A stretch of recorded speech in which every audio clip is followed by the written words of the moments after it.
యేసుక్రీస్తు నామమున మీ అందరికీ శుభోదయ. నేటొక వాగ్దానము జకర్యా గ్రంథము 10వ అధ్యాయము 12వ వచనం. నేను వారిని యెహోవా యందు బలశారులుగా చేయెదను. ప్రియకుమార కుమార్తె, జకర్యా గ్రంథం యొక్క ప్రవచనాల్లో అనేకవి నిరీక్షణ, రానున్న కాలంలో ప్రభువైన యేసుక్రీస్తు చేసే గొప్ప కార్యాలు చూస్తూ దేవుని యొక్క వాక్యం చెప్తుంది, యెహోవా యందు వారిని బలశారులుగా చేయెదను.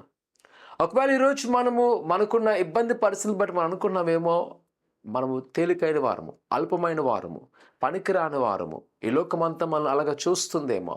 కానీ దేవుని యొక్క వాక్యం చెప్తుంది, ఆయనందు వారంట బలశూరులుగా ఆశీర్వదిస్తాడు. నిజమే, నేను ప్రభువైన యేసుక్రీస్తులో నాకున్న అనుభవాన్ని నేను చెప్పగలను. ఆయనకు శ్రేష్టమైన వారు కాదు, నీలాంటి నాలాంటి అల్పమైన వారు. జ్ఞానవంతులు కాదు, నీలాంటి నాలాంటి అజ్ఞానులు కావాలి. వారిని ఆయన ధనవంతులుగా, భాగ్యవంతులుగా, జ్ఞానులుగా, అనేక మందికి దీవెనకరంగా మలుస్తాడు. ఎందుకంటే యెహోవా యందున్న వారును బలశాలుగా చేయను. ఈరోజు ఒకవేళ నువ్వు గొప్ప కార్యాలను చూడాలంటే ఆయన యందు నిలబడు, ఆయన యందు ఆధారపడు. ఆత్మీయ జీవితాన్ని బలపరుచుకో, నీ ఆత్మీయ జీవితాన్ని చక్కబెట్టుకో. ప్రభు ఎలాగైతే నేను ఆశపడుతున్నాడో తను తగ్గట్టుగా ఉండడానికి ప్రయత్నించే ప్రభు నీ పట్ల గొప్ప కార్యం చేయను. ఒకవేళ ఈరోజు నిన్ను ఎవరు ప్రేమించట్లేదు అనుకున్నావేమో, లేదా నీకు ఒక మంచి ఉద్యోగం దయచేయడానికి ఎవరు సహాయం నువ్వు అనుకుంటున్నావేమో, కానీ యెహోవా యందు ఉంటే వారు బలశూరులుగా ఆశీర్వదించబోతున్నారు. నేను చాలాసార్లు కొంత అనుభవాలు చూస్తుంటాను.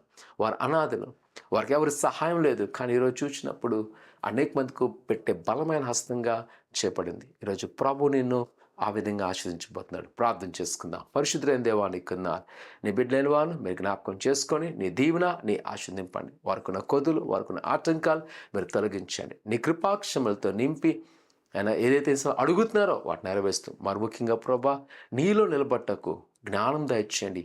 అటువంటి ఒక ఆలోచన దయచేస్తే బలశూరులుగా దీవించమని యేసునామమున తండ్రి, ఆమేన్. సత్య సాక్షానుదినం మన్నాను మీ బంధువులకు, స్నేహితులకు షేర్ చేయండి. సువార్త పరిచయలో పాల్గొనండి. దేవుడు దీవించును గాక. ఆమేన్.